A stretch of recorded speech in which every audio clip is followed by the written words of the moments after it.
Hey guys, welcome back to another Premier League video.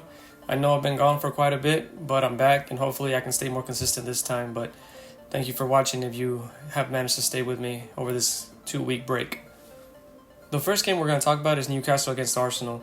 And I think this is going to be a pretty good game. It's going to be pretty interesting to watch from the neutral perspective. And Newcastle, I've been saying so far throughout the season that they haven't been doing too well. They're okay. They come in and out of form. They just can't seem to finish, while Arsenal has been having their own troubles themselves. And although they have been somewhat unlucky due to red cards or whatever the situation may be, it is also down to the players themselves. They're letting themselves down, and yeah, they just need to stay more focused and be able to do what they can with the limited amount of players that they have, because they've also been held back due to injuries. But that's part of the game, and you have to deal with it. But for the game itself, I think it'll be pretty even, because the players that Arsenal seem to be missing and also be playing at Newcastle's home, I think that'll give them a little advantage. So I think this game will be very exciting, and it'll be a 2-2 draw. The next game is going to be Liverpool against Brighton. I think Brighton have a pretty underrated team, but it's just they don't have any world beaters. They don't have any world-class players, and I think that's what's going to separate them from Liverpool. And Liverpool seems to be full of them, so there's only one outcome for me. And although Brighton has done pretty well so far, I think Liverpool is probably going to be too much for them to handle, especially being at home.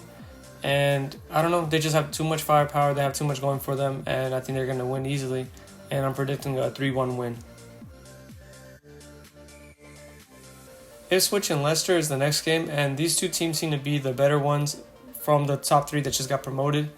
And this is going to be a pretty interesting game. I feel it's going to be a pretty good indication of which team's going to be able to stay up, because I don't think Southampton's going to stay up at this point. And I am edging it to Leicester, like I did it during the Premier League predictions that I had at the very beginning. And I don't know, I just think that Leicester just has a little bit better of a team. They might not play as well, but they have players that are able to come up with something more than IPSWICH have. And I just see this going in Leicester's way, and I see them winning 2-1. Next game is Bournemouth against City. Now, I think we all know the way the game's going to go, but anything could happen. I mean, Bournemouth managed to beat Arsenal, and that was a big upset. Nobody really saw it coming, but I don't really see it happening again. And although City have been struggling to score as much as they normally do, usually you're used to them scoring 3-4 goals every game. Hat-trick from Holland every single game, but it's just been in a bit of a rut. Not enough to lose games, but enough to, they struggle throughout the whole game. And I do think they will struggle to score against this Bournemouth side, but they'll still win, and I see them winning 2-0. Southampton versus Everton is the next game, and I think Southampton is the worst team in the Premier League, but Everton seems to be around that level. Although I do think they're a little bit disrespected, because they were battling a lot earlier in the season, and they were winning up by 2, and then they concede 2, and then they end up drawing or end up losing in the extra minutes of the game. But I do think that this game will be manageable for Everton, though, and I think they're going to win 1-0. It's going to be a pretty boring game, but they'll ultimately come out the winner. Next game is Forest against West Ham. I think this game is going to go in Forest's favor, because, to be honest, West Ham hasn't been that impressive. They beat United, but I'm a United fan, so I'm a little bit biased maybe, but I don't think that was a penalty.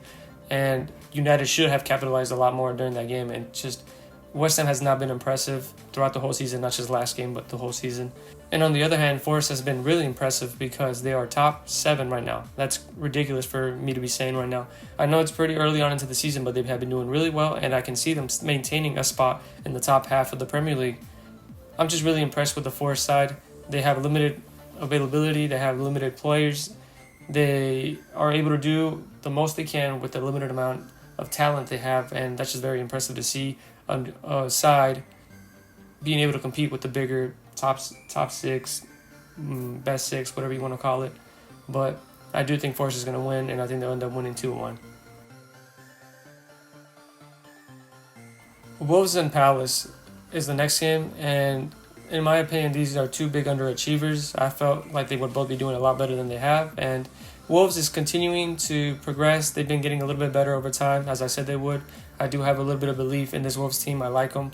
I like what they're able to do on the pitch. And on the other hand, Crystal Palace has been a big letdown, and they're just nowhere near the level that they were last season. And I think that might have to do with just the players losing kind of confidence. Mateta hasn't been firing on all cylinders. They're probably missing Olise a lot. Eze has still done pretty good, but not as good as he was last season. And yeah, I think this game will be a little bit lackluster. It's going to be kind of like the battle of the sleeping giants. They're supposed to be doing a lot better than they have, but they haven't shown up yet. And I think this game is probably going to end up in a 1-1 draw. I don't see that too many goals in this game, and I think it'll be pretty scrappy throughout the whole game. Next game is Tottenham versus Villa. This is going to be a pretty good game for a neutral perspective again. It's going to be entertaining to watch. Both sides are capable of winning, and I can see it going either way, to be honest, but I just think that this Spurs side being at home and showing a little bit more like cojones recently, where on the other side, Villa, they've been doing good throughout the whole season. They're not as effective or as convincing as I thought they would be so far, but they're still doing good. They're still getting the job done. But I do want to favor Tottenham in this game, and I'm going to say they're going to win 2-1. Penultimate game is United versus Chelsea. United is my team. Ten Hag just got sacked. We're going to have Van Nistelrooy as the interim manager for this game at least. And I don't have much faith. Chelsea has been doing really good. I'm going to give Chelsea the respect they deserve. They've been playing a lot better than I thought they would. And it's week 10, and they're doing really solid. I don't see them slowing down.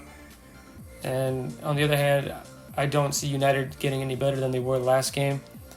We were poor, didn't score much. We should have won, but we didn't. You don't win games on ifs and could-haves, but you have to be able to pounce on the situation. You need to be able to finish the goals that are in front of you, and we just aren't at the moment. So I predict us to lose 2-0, and that sucks to say, but that's what I think. And the last game is Fulham versus Brentford. Not the most exciting game to end on, but I do think both sides are interesting to watch. And on paper, the teams don't look that good, but the way they're playing is a lot more exciting to watch. And I do think that this will be a good watch for the neutral again. And I think both teams are very capable of scoring goals. And Mbeumo has been on fire. He's been scoring in the first minute for some reason a lot. And Raul Jimenez is picking it up for Fulham. But I think this game will end up in a draw, but it'll be a high-scoring one. And I think it's going to be a 2-2 draw. Well, that's it for this week, guys. Let me know what you guys think about my predictions. I know it was a while since I made my last video, but hopefully I haven't rusted up too much and I get some predictions correct. But let me know what you guys think. Like, subscribe, leave some comments so we can start some discussions, and I'll see you guys for the next video. See ya.